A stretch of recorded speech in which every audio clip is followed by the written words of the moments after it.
guys, today we're going to be talking about character design. Now, I'm going to give a few little warnings before I start. This is going to be a long video, as you can see by the video length thing in the video. And also, it's going to be, if I sound too prepared, I'm sorry. I needed notes for this because there's quite a bit to go into. I'm going to go over just the character part today. I'm not going to go over the backstory. The first thing about a character is really, you need to consider this. Why are you making this character? The reason I say that is because a lot of people like to make cool characters, like, oh yeah, this cool character, I made a cool character. Now let's write a story around the character. No! You just did it wrong. You can do that, but I would highly suggest not doing that. You don't make a story around the characters, you make the characters around the story. What I'm saying is, you create roles first, and then you create the characters to fit the roles, not vice versa. You want to think of the character's concept first, probably. What you will generally want the character to be, what role are they serving, what are they going to accomplish, what are they doing? And then we get into something called archetype, which I'm not going to list all kinds of archetypes, but you can look up online or anywhere. I mean, there's plenty of books about this, about archetypes. If I went to archetypes, this would just be a video on archetypes, and I might later on do that. But there are literally thousands of different archetypes that you can use for your character. And that is basically, their general, it's the stereotype of the character, but it's not really. It's the way it's designed. An archetype can change throughout the story. As a matter of fact, it's good to have archetypes to change the character's personality throughout the story. That way you know what direction. We already talked about archetypes some. We talked about the wanderer, the warrior, the innocent, the orphan, and the martyr. We talked about all of those. And we talked a little bit about the antagonist. But these are archetypes. These are personalities that are default. They slot in. They don't change the actual character's personality. They change the direction of the character. So that's archetype, which we'll do that later, I guess. Maybe. Then we go to kind of like the generic info. This is the stuff that everyone knows already. You know, the name, the nickname, the alias, whatever, of the character, the age, date of birth, gender, height, weight, blood type, illness, syndromes, that type of stuff. And then you go on to attributes. I'm a nerd. I like tabletop games. I think this is important when writing. It's the general stat points, strength, intelligence, composure, all those different things, attractiveness, luck. Those actually can go into writing. You wouldn't put a point to it, but you'd put like, is the character brilliant? Is the character dull-minded for intelligence? Other things, are they skilled with technology? Are they not? What education level do they have? It's easy to compare it with other characters so you know kind of how they're going to react with each other. If you don't have that, it's easy to make a character unrealistic. Because if you have stat points kind of, and this is so weird sounding, but if you have stat points, you can look at the other character and say, oh, well, clearly this guy would win, no hands down. So there's going to have to be something that happens to make this character lose. It sounds a little strange, but then you're going to want to talk about social status. You know, what are they, middle class, wealthy, low, poor, slave, maybe?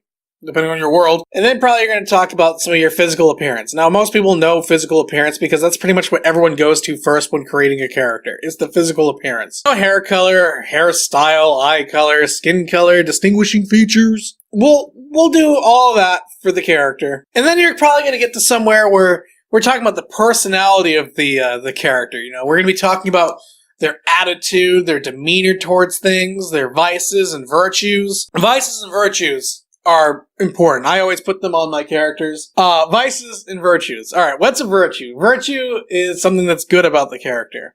Justice, you know, they have a keen sense of justice.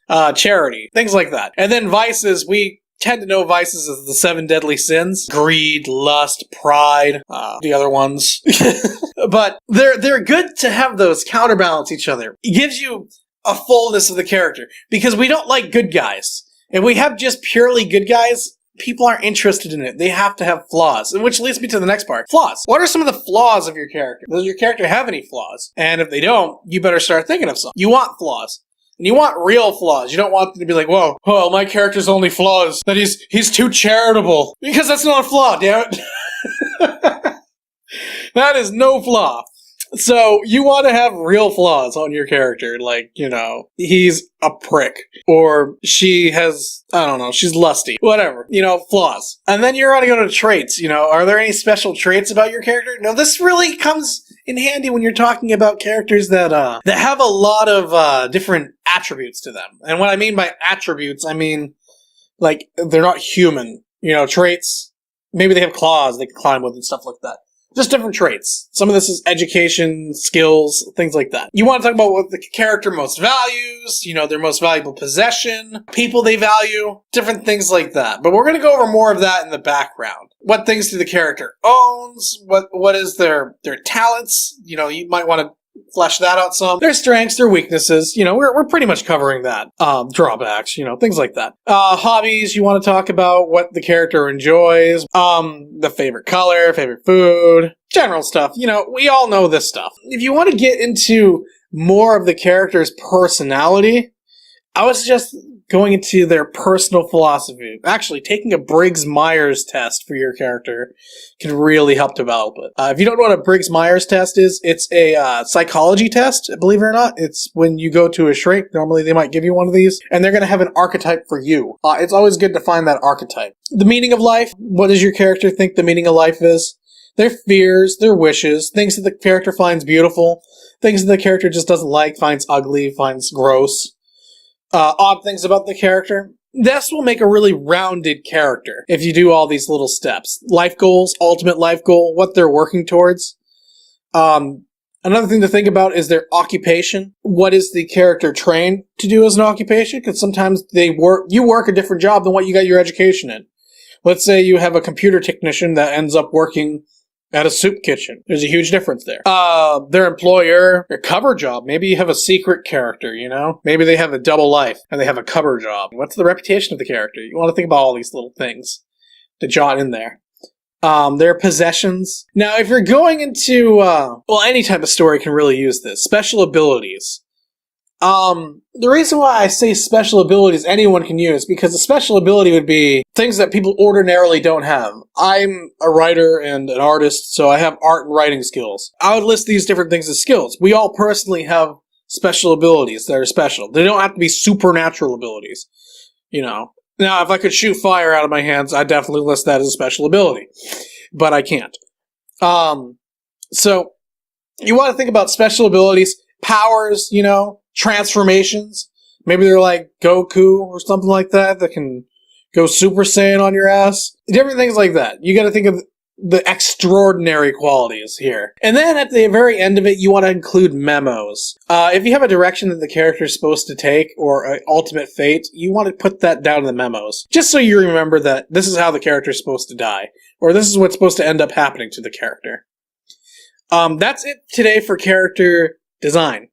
We will talk more about characters next time, and we'll go into the background, which is probably what you really wanted to be talking about anyways. I'm sorry if this seemed a little rambly, but if I were to go into everything in detail, this video would be like hours long. I could write a lot on characters, and it would seem almost endless. You wouldn't want to watch this video. So this is what I got for you right now. Later on, we'll probably go into these, you know, in closer detail, especially when I'm actually designing my characters, because you got to remember, this is just the introduction, basically. These first 20 episodes is an introduction.